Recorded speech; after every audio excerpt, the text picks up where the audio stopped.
Mrs. Spring Fragrance. 1. When Mrs. Spring Fragrance first arrived in Seattle, she was unacquainted with even one word of the American language. 5 years later, her husband, speaking of her, said, "There are no more American words for her learning." And everyone who knew Mrs. Spring Fragrance agreed with Mr. Spring Fragrance. Mr. Spring Fragrance, whose business name was Changyu, was a young curio merchant. Though conservatively Chinese in many respects, he was at the same time what is called by the Westerners Americanized. Mrs. Spring Fragrance was even more Americanized. Next door to the Spring Fragrances lived the Qianyuans. Mrs. Qianyuan was much older than Mrs. Spring Fragrance, but she had a daughter of 18 with whom Mrs. Spring Fragrance was on terms of great friendship. The daughter was a pretty girl whose Chinese name was Mei Guihua and whose American name was Laura. Nearly everybody called her Laura, even her parents and Chinese friends. Laura had a sweetheart, a youth named Qizhi. Qizhi, who was American-born and as ruddy and stalwart as any young Westerner, was noted amongst baseball players as one of the finest pitchers on the coast. He could also sing "Drink to Me Only with Thine Eyes" to Laura's piano accompaniment. Now, the only person who knew that Qizhi loved Laura and that Laura loved Qizhi was Mrs. Spring Fragrance. The reason for this was that, although the Qianyuan parents lived in a house furnished in American style and wore American clothes, yet they religiously observed many Chinese customs, and their ideals of life were the ideals of their Chinese forefathers. Therefore, they had betrothed their daughter, Laura, at the age of 15, to the eldest son of the Chinese government school teacher in San Francisco. The time for the consummation of the betrothal was approaching. Laura was with Mrs. Spring Fragrance, and Mrs. Spring Fragrance was trying to cheer her. "I had such a pretty walk today," said she. "I crossed the banks above the beach and came back by the long road. In the green grass the daffodils were blowing, in the cottage gardens the currant bushes were flowering, and in the air was the perfume of the wallflower. I wished, Laura, that you were with me." Laura burst into tears. "That is the walk," she sobbed. "Qizhi and I so love, but never can we take it together again." "Now, little sister," comforted Mrs. Spring Fragrance, "you really must not grieve like that. Is there not a beautiful American poem written by a noble American named Tennyson, which says, "'Tis better to have loved and lost than never to have loved at all"?"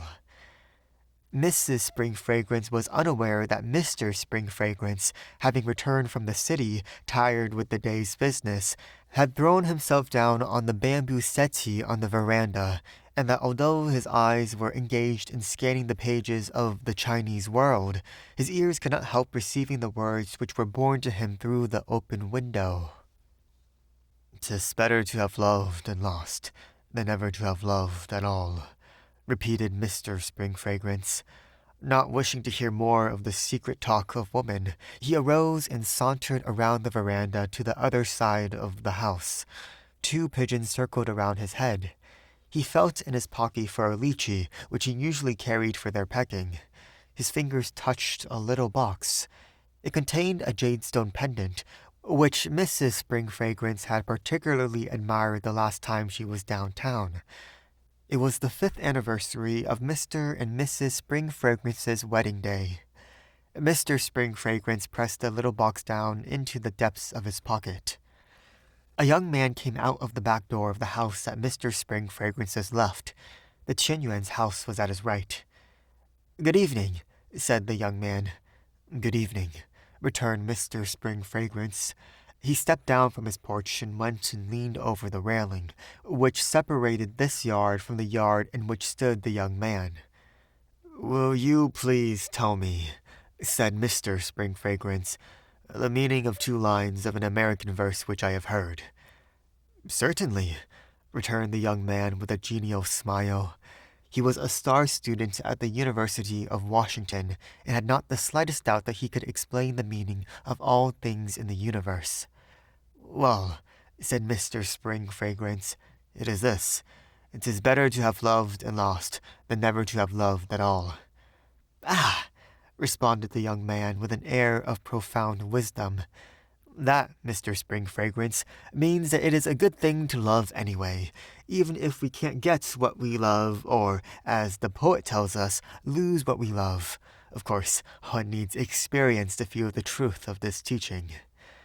The young man smiled pensively and reminiscently. More than a dozen young maidens, loved and lost, were passing before his mind's eye. "The truth of the teaching," echoed Mr. Spring Fragrance, a little testily. "There is no truth in whatever. It is disobedient to reason. Is it not better to have what you do not love than to love what you do not have?" "That depends," answered the young man, "upon temperament." "I thank you. Good evening," said Mr. Spring Fragrance. He turned away to muse upon the unwisdom of the American way of looking at things.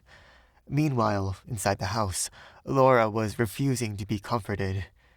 "Ah, no, no," cried she. "If I had not gone to school with Chizhi, nor talked nor walked with him, nor played the accompaniments to his songs, then I might consider with complacency, or at least without horror, my approaching marriage with the son of Minyao. But as it is, oh, as it is." The girl rocked herself to and fro in heartfelt grief. Mrs. Spring Fragrance knelt down beside her, and clasping her arms around her neck, cried in sympathy, "Little sister, oh, little sister, dry your tears. Do not despair. A moon has yet to pass before the marriage can take place. Who knows what the stars may have to say to one another during its passing? A little bird has whispered to me." For a long time, Mrs. Spring Fragrance talked. For a long time, Laura listened. When the girl arose to go, there was a bright light in her eyes. 2. Mrs. Spring Fragrance, in San Francisco on a visit to her cousin, the wife of the herb doctor of Clay Street, was having a good time. She was invited everywhere that the wife of an honorable Chinese merchant could go. There was much to see and hear, including more than a dozen babies who had been born in the families of her friends since she last visited the city of the Golden Gate. Mrs. Spring Fragrance loved babies. She had had two herself, but both had been transplanted into the spirit land before the completion of even one moon. There were also many dinners and theater parties given in her honor. It was at one of the theater parties that Mrs. Spring Fragrance met Ai, a young girl who had the reputation of being the prettiest Chinese girl in San Francisco, and the naughtiest. In spite of the gossip, however, Mrs. Spring Fragrance took a great fancy to Ai and invited her to a tete-a-tete picnic on the following day. This invitation Ai joyfully accepted. She was a sort of bird girl and never felt so happy as when out in the park or woods. On the day after the picnic, Mrs. Spring Fragrance wrote to Laura Qianyuan thus: "My precious Laura, may the bamboo ever wave. Next week I accompany Ai to the beauteous town of San Jose. There we will be met by the son of the illustrious teacher, and in a little mission presided over by a benevolent American priest, the little Ai and the son of the illustrious teacher will be joined together in love and harmony, two pieces of music made to complete one another. The son of the illustrious teacher, having been through an American hall of learning, is well able to provide for his orphan bride and fears not the displeasure of his parents, now that he is assured that your grief at his loss will not be inconsolable. He wishes me to waft to you and to Chizhi, and the little Ai joins with him, 10,000 rainbow wishes for your happiness. My respects to your honorable parents, and to yourself, the heart of your loving friend, Jade Spring Fragrance." To Mr. Spring Fragrance, Mrs. Spring Fragrance also indited a letter. "Great and honored man, Greeting from your plum blossom, who is desirous of hiding herself from the sun of your presence for a week of 7 days more. My honorable cousin is preparing for the 5th Moon Festival and wishes me to compound for the occasion some American fudge, for which delectable sweet, made by my clumsy hands, you have sometimes shown a slight prejudice. I am enjoying a most agreeable visit, and American friends, as also our own, strive benevolently for the accomplishment of my pleasure. Mrs. Samuel Smith, an American lady, known to my cousin, asked for my accompaniment to a magniloquent lecture the other evening. The subject was America, the protector of China. It was most exhilarating, and the effect of so much expression of benevolence leads me to beg of you to forget to remember that the barber charges you $1 for a shave, while he humbly submits to the American man a bill of 15 cents. And remember no more because your honored elder brother, on a visit to this country, is detained under the roof tree of this great government, instead of under your own humble roof. Console him with the reflection that he is protected under the wing of the eagle, the emblem of liberty. What is the loss of 1,000 years, or 10,000 times $10, compared with the happiness of knowing oneself so securely sheltered? All of this I have learned from Mrs. Samuel Smith, who is as brilliant and great of mind as one of your own superior sex. For me, it is sufficient to know that the Golden Gate Park is most enchanting, and the seals on the rock at the Cliff House extremely entertaining and amiable. There is much feasting and merrymaking under the lanterns in honor of your stupid Thorn. I have purchased for your smoking a pipe with an amber mouth. It is said to be very sweet to the lips and to emit a cloud of smoke fit for the gods to inhale. Awaiting, by the wonderful wire of the telegram message, your gracious permission to remain for the celebration of the 5th Moon Festival and the making of American fudge. I continue for 10,000 times 10,000 years. Your ever-loving and obedient woman, Jade. P.S. Forget not to care for the cat, the birds, and the flowers. Do not eat too quickly, nor fan too vigorously now that the weather is warming. Mrs. Spring Fragrance smiled as she folded this last epistle. Even if he were old-fashioned, there was never a husband so good and kind as hers. Only on one occasion since their marriage had he slighted her wishes. That was when, on the last anniversary of their wedding, she had signified a desire for a certain jadestone pendant, and he had failed to satisfy that desire. But Mrs. Spring Fragrance, being of a happy nature, and disposed to look upon the bright side of things, did not allow her mind to dwell upon the jadestone pendant. Instead, she gazed complacently down upon her bejeweled fingers and folded in with her letter to Mr. Spring Fragrance a bright little sheaf of condensed love. 3. Mr. Spring Fragrance sat on his doorstep. He had been reading 2 letters, one from Mrs. Spring Fragrance and the other from an elderly bachelor cousin in San Francisco. The one from the elderly bachelor cousin was a business letter, but contained the following postscript. Shen-Xing, the son of the government schoolmaster, seems to be much in the company of your young wife. He is a good-looking youth, and pardon me, my dear cousin, but if women are allowed to stray at will from under their husbands' mulberry roofs, what is to prevent them from becoming butterflies? Tong Quan is old and cynical, said Mr. Spring Fragrance to himself. Why should I pay any attention to him? This is America, where a man may speak to a woman and a woman listen without any thought of evil. He destroyed his cousin's letter and reread his wife's. Then he became very thoughtful. Was the making of American fudge sufficient reason for a wife to wish to remain a week longer in a city where her husband was not? The young man who lived in the next house came out to water the lawn. Good evening, said he.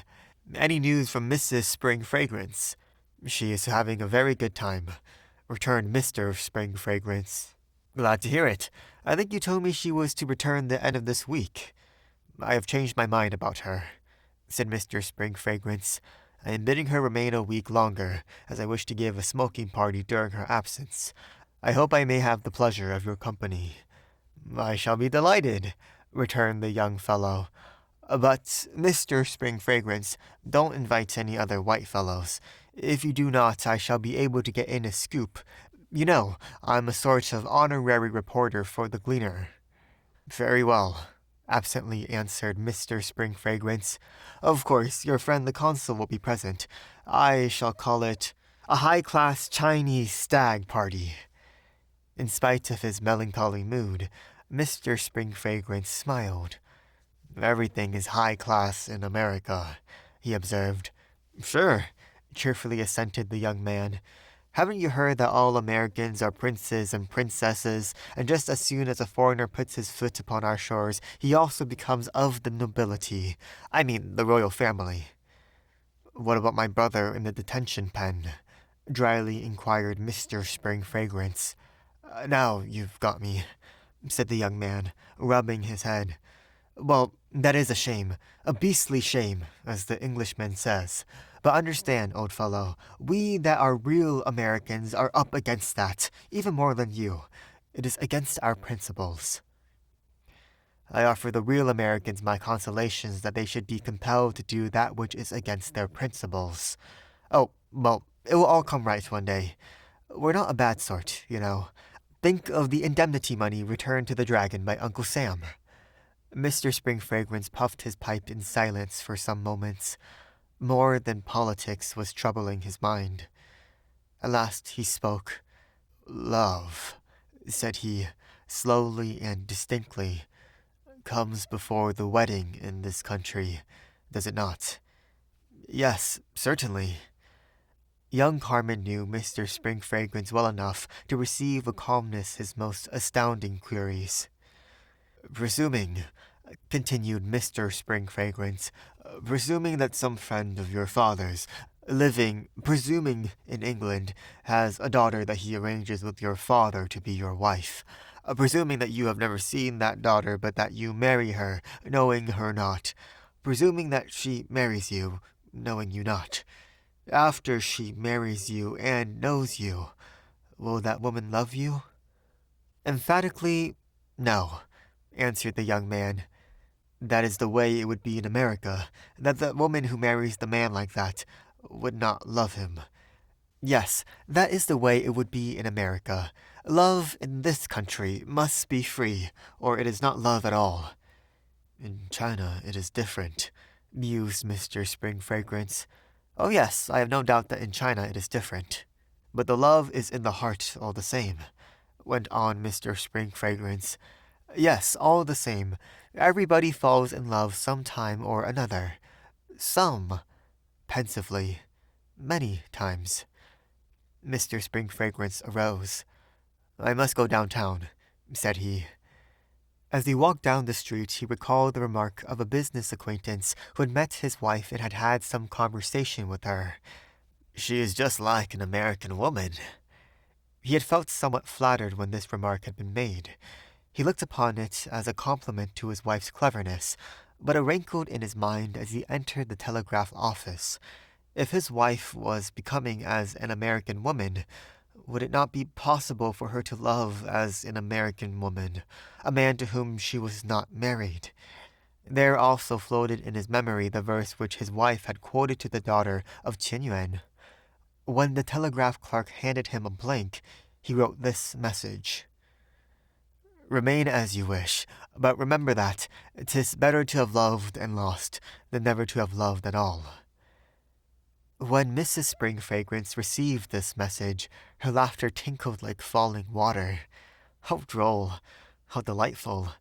Here was her husband quoting American poetry in a telegram. Perhaps he had been reading her American poetry books since she had left him. She hoped so. They would lead him to understand her sympathy for her dear Laura and Cheeser. She need no longer keep from him their secret. How joyful. It had been such a hardship to refrain from confiding in him before. But discreetness had been most necessary, seeing that Mr. Spring Fragrance entertained as old-fashioned notions concerning marriage as did the Qin Yuan parents. Strange that that should be so, since he had fallen in love with her picture before ever he had seen her, just as she had fallen in love with his. and when the marriage veil was lifted and each beheld the other for the first time in the flesh, there had been no disillusion, no lessening of the respect and affection which those who had brought about the marriage had inspired in each young heart. Mrs. Spring Fragrance began to wish she could fall asleep and wake to find the week flown, and she in her own little home pouring tea for Mr. Spring Fragrance. 4. Mr. Spring Fragrance was walking to business with Mr. Qianyuan. As they walked, they talked. "Yes," said Mr. Qianyuan, "the old order is passing away, and the new order is taking its place, even with us who are Chinese. I have finally consented to give my daughter in marriage to young Qizhi." Mr. Spring Fragrance expressed surprise. He had understood that the marriage between his neighbor's daughter and the San Francisco schoolteacher's son was all arranged. "So 'twas," answered Mr. Qianyuan, "but it seems the young renegade, without consultation or advice, has placed his affections upon some untrustworthy female, and is so under her influence that he refuses to fulfill his parents' promise to me for him." "So," said Mr. Spring Fragrance. The shadow on his brow deepened. "But," said Mr. Qianyuan, with affable resignation, "it is all ordained by heaven. Our daughter, as the wife of Qizhi, for whom she has long had a loving feeling, will not now be compelled to dwell with a mother-in-law and where her own mother is not. For that we are thankful, as she is our only one, and the conditions of life in this Western country are not as in China. Moreover, Qizhi, though not so much of a scholar as the teacher's son, has a keen eye for business, and that, in America, is certainly much more desirable than scholarship. What do you think?" What?" exclaimed Mr. Spring Fragrance. The latter part of his companion's remarks had been lost upon him. That day, the shadow which had been following Mr. Spring Fragrance ever since he had heard his wife quote, "'Tis better to have loved," etc., became so heavy and deep that he quite lost himself within it. At home in the evening, he fed the cat, the bird, and the flowers.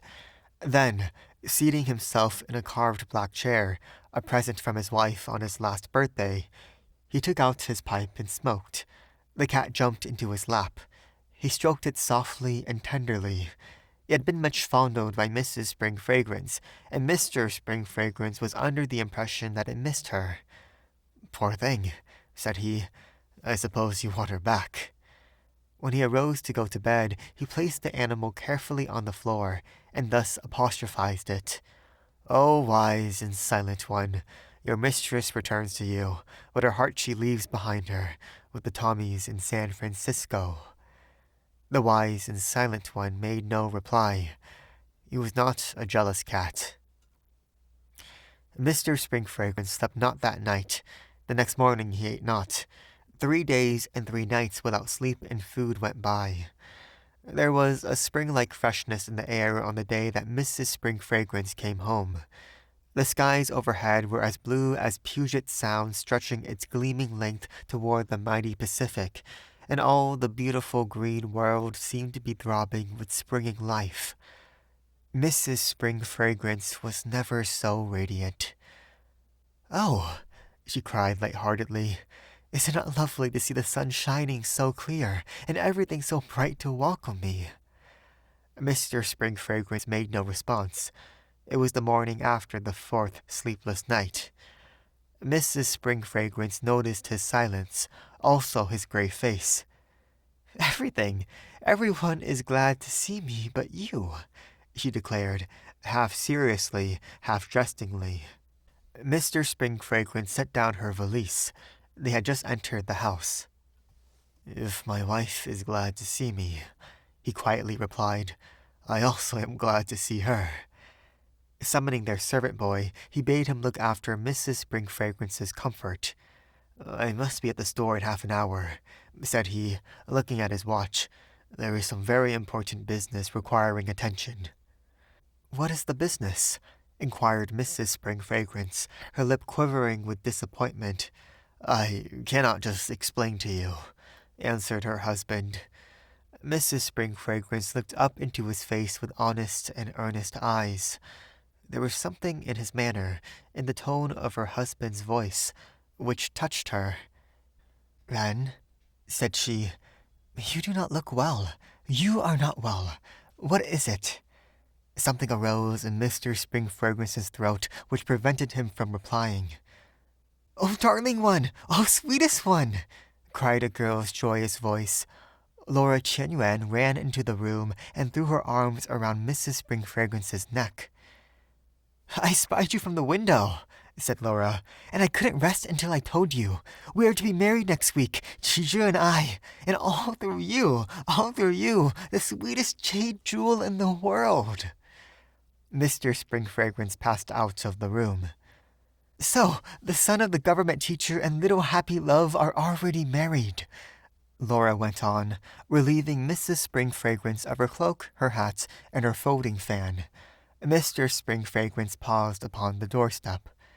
"Sit down, little sister, and I will tell you all about it," said Mrs. Spring Fragrance, forgetting her husband for a moment.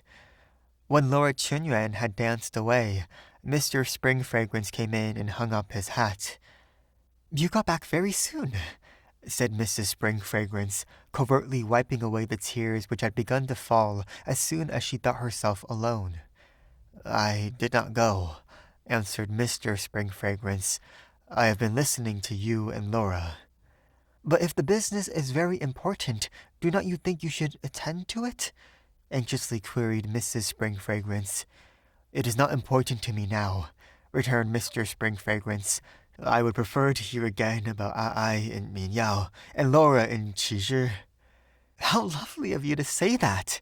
exclaimed Mrs. Spring Fragrance, who was easily made happy. And she began to chat away to her husband in the friendliest and wifeliest fashion possible.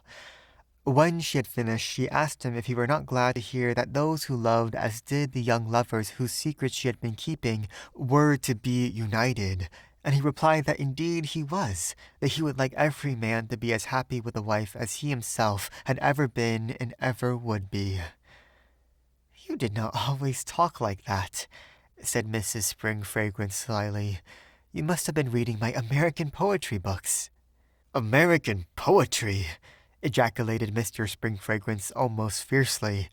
"American poetry is detestable, abhorrible." "Why? Why?" exclaimed Mrs. Spring Fragrance, more and more surprised. But the only explanation which Mr. Spring Fragrance vouchsafed was a jadestone pendant. That editor here, same me, new story, but new me. But same me, whatever. A couple of things right off the bat I want to talk about. Pronunciation is going to be, I'm going to try to make it standard Mandarin, even though these guys probably spoke Cantonese, because I'm pretty sure the history is like people from the, like, normally South people from South China immigrated to America, and they're usually like Cantonese people, like the Fujianese and stuff. I don't know, something history like that, right? But I'm doing that because A, I have some background in Mandarin, and B, I'm like referencing a Mandarin translated version of this book to get like the name pronunciations. Um, so yeah. Anyways, that done. I enjoyed this little short story. I really thought it was cute. Like the husband, Mr. Spring Fragrance, was just like, "Hey, do you really love me?" And like I don't know, the whole interactions between Mr. and Mrs. Spring Fragrance were very like wholesome, and I don't know if I expected that right off the bat when I was I don't know, like picking this book out. I also like that Mrs. Spring Fragrance is like, kind of like the best kind of nosy and intrusive neighbor, where like she kind of reminds me of like, I don't know, it's been a while since I watched The Matrix, but kind of gives me the Oracle from The Matrix vibes, when she's like masterminding like the true loves of the people she knows, since she's already found her own true love, Mr. Spring Fragrance. Anyways, bye.